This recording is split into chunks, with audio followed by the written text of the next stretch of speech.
Mental health has always been a touchy subject. Because of this, a lot of things in media tend to steer clear from discussing it, or taking any stances on it.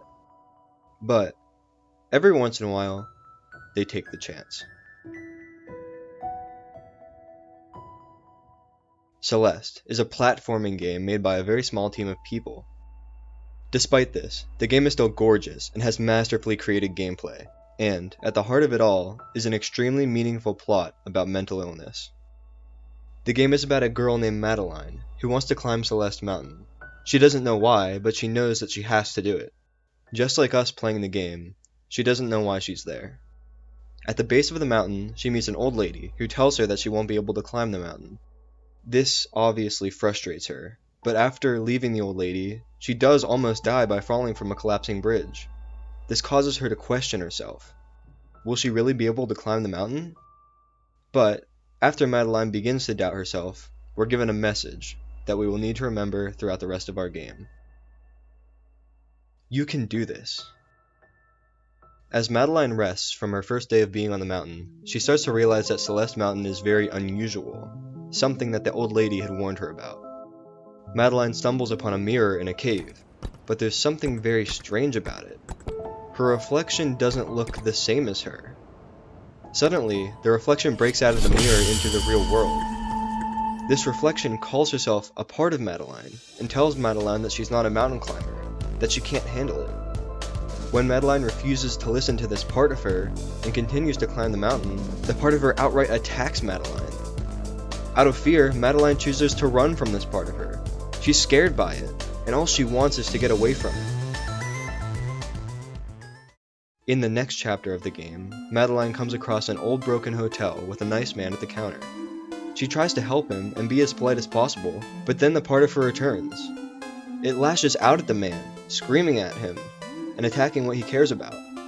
Then it becomes Madeline's job to fix all of the physical and emotional problems that part of her caused the man, something that wasn't even her own fault. Later on, as Madeline rides a gondola with somebody she met on the mountain, the part of her comes back again and gives her a panic attack that her friend must help her overcome. However, she still ignores the part of her, and each time Madeline does this, the part of her seems to treat her worse and worse. In the next chapter, Madeline and Leo, her friend, travel to the Mirror Temple. Everything in this temple is created by their minds. Every horrible thing that tries to kill them is created by them. It's created by their worst fears and doubts in themselves. These monsters are manifestations of the thoughts inside their head. And, of course, the part of Madeline is here to explain that to her. Madeline asks her that if she is a part of her, why does she want to hurt her? Right here, we see that Madeline does not understand the part of her. We don't want to hurt ourselves or hold ourselves back, and neither does the part of her. Madeline's other part is simply the manifestation of Madeline's doubt, worry, and anxiety, things we all experience. They aren't emotions that try to hold us all back, it's just us misinterpreting how we feel. Because Madeline does not understand her own emotions, she continues to have an extremely hard time moving forward. On top of this, there's a very special message in this level, something that helps us to understand Madeline much more clearly.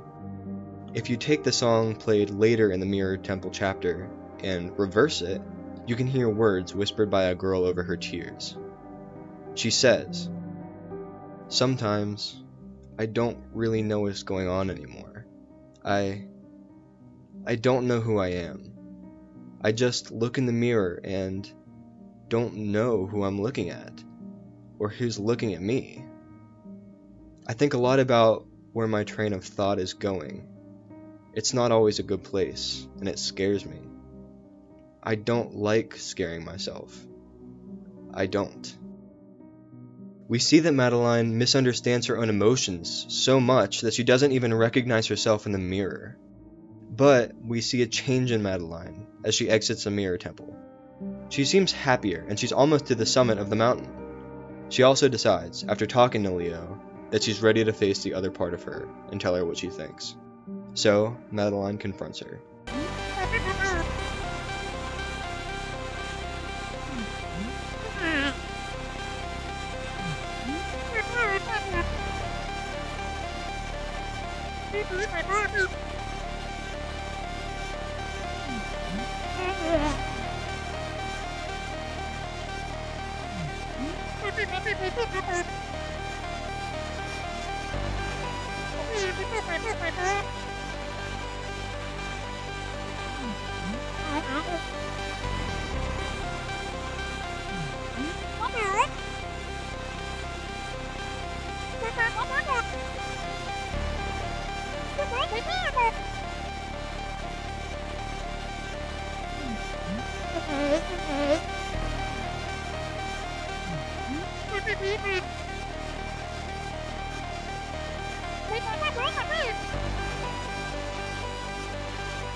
Madeline is sent the entire way back down the mountain.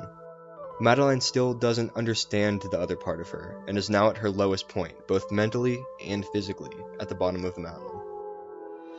Having lost all of her progress, Madeline once again finds the old lady. However, this time, the old lady says some things that are very useful.